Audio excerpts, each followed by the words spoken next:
Welcome, everyone. On behalf of Character Media, I'm Leanne Kim, your host, and today we are talking to comedian and performing artist Kristina Wong in Los Angeles, who has taken the COVID-19 pandemic literally into her own hands, sewing face masks for people on the front lines. Kristina, it's so great to see you. How are you doing? I'm exhausted. How are you? I'm sure. But sadly, you've had to cancel your comedy tour, Kristina Wong for Public Office, but you've created a whole new job for yourself. I'm the American dream. I went from out of work, out of tour artist, and 10 days later, I have the greatest sweatshop empire with about 100 volunteers and children sewing face masks. So, it's all possible in America. I have on my team, I have award-winning filmmakers.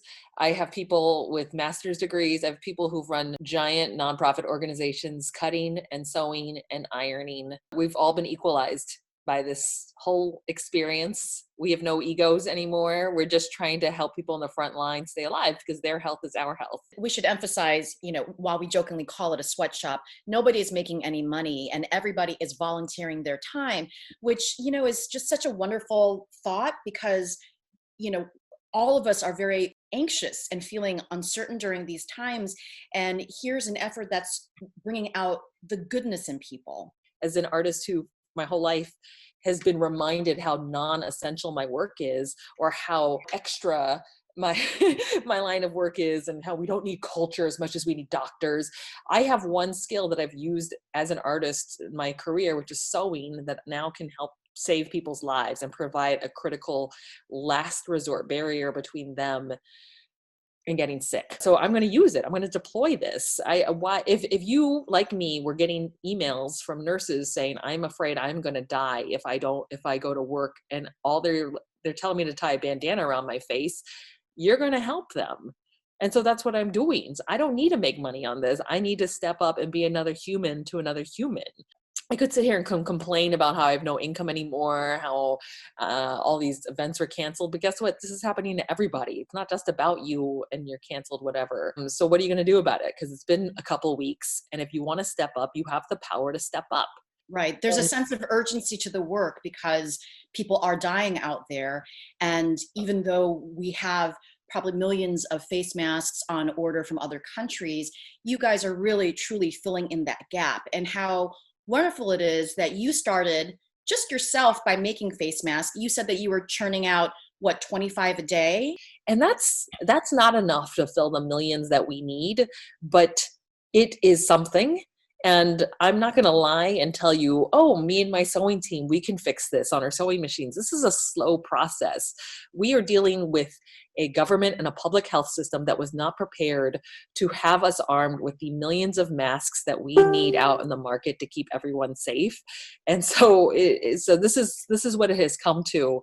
Sewing is not a fast process, and certainly not home sewing, and certainly not people who are approaching their sewing machines for the first time who don't do this professionally. And I am trying to fix a public health crisis on a Hello Kitty sewing machine. This is ridiculous. It is a lot easier when you're doing it collectively. And so this whole effort has allowed you to expand your idea of who these masks are for. Yeah. So I said I had made some for a firehouse in New York, nurses who've written to me personally, doctors, the therapists at a rehab facility, people at a domestic violence shelter, grocery store workers, homeless shelter volunteers and staff.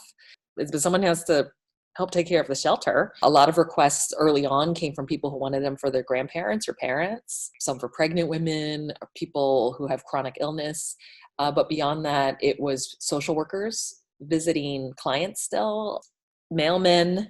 So there are quite a lot of people who are still keeping the city going. There are people who are being told by their higher ups not to wear masks because it's sending messages of alarm to customers, which just puts them at risk. So they're not provided with masks.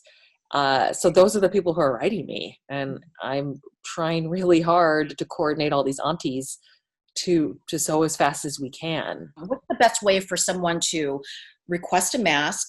And what is the best way for them to reach out to say, hey, I have either some money or I have some materials that I can donate? Well, the biggest thing I can say, because we are overloaded volunteer mask makers, that if you are able to access a mask on Amazon, Etsy, a 99-cent store, please do that. please take the workload off of us. You're not doing us any favors by asking us to make a mask. The best thing you can do is find a mask on your own. Now, if you are not able to access a mask, especially if you work on the front line, come approach me. But if you are a sewer, if you want to help cook food and drop off meals to some of the people sewing, or just drop off dessert, or mail us lotion that you've made in your kitchen, I think that's very sweet. You know, it's really easy for all of us to watch the news, watch the number of infections rise, and see that there are so many people on the front lines who don't have access to the medical equipment. It's really easy to just live in fear right now. We also hear about all of the bigotry that's happening against Asian Americans. But you are working in an effort, literally around the clock, on bringing people together and pulling out the best of them. And we're doing this because we feel it's our duty. We want to help other human beings. We sense like how necessary it is to keep the front line up, because if they go down, this entire country goes down, we all go down. This is this one very basic skill that I still have from home ec in 6th grade that I can pass on to help them. If anything, just let them know we're thinking of them. And I think to send as much support as you can to frontline workers, because a lot of them feel really abandoned. A lot of them have reflected back that they see people complaining and they feel like they're just being sent out to war with no armor. Send money for fabric. It's never ending. Like, I'll get huge bolts of fabric, but they go right back out to people who have to sew. This is a great time for us to learn or to pick up new skills. Yeah. And certainly, you know, that's great. Yeah, I like that, Leanne. Well, I mean, and you said that a lot of people, there are many people who have joined your auntie squad who didn't really know how to sew, but they were learning through YouTube, you know, so we do have the time to contribute. Even if you're making a mask or two a day, we have to be able to trust one another to work together. So there is this level of like giving and vulnerability that we're seeing throughout the community, which is really, really wonderful, because normally I think it would be hard for somebody to give money to a stranger, but I think that just goes to show how important the work that you're doing is. I definitely feel a sense of love and compassion, which is what a lot of people who are living in fear might need right now. And I think that's what has been great about this community is sharing our accomplishments. I'm sending 25 masks to this hospital today, and or I have these cookies to share. Who wants them? I can't sew, but I'm going to send you cookies. Sewing tends to be work that attracts mostly women, and in this situation of this auntie group, mostly women of color, it is a sort of sisterhood with that is built among us. And I think that has felt like this great sense of community that maybe people need right now, to feel in connection with people when we are so isolated in our homes. That's right. We've lost, you know, the ability to physically be close, but you've gained so much more as a result of this. We just want to all thank you so very much for the work in what you're doing. I know you're getting very little sleep, but it's critical and it's saving lives. So wishing you the best, and stay safe, Kristina. Thank you. Stay safe, everybody.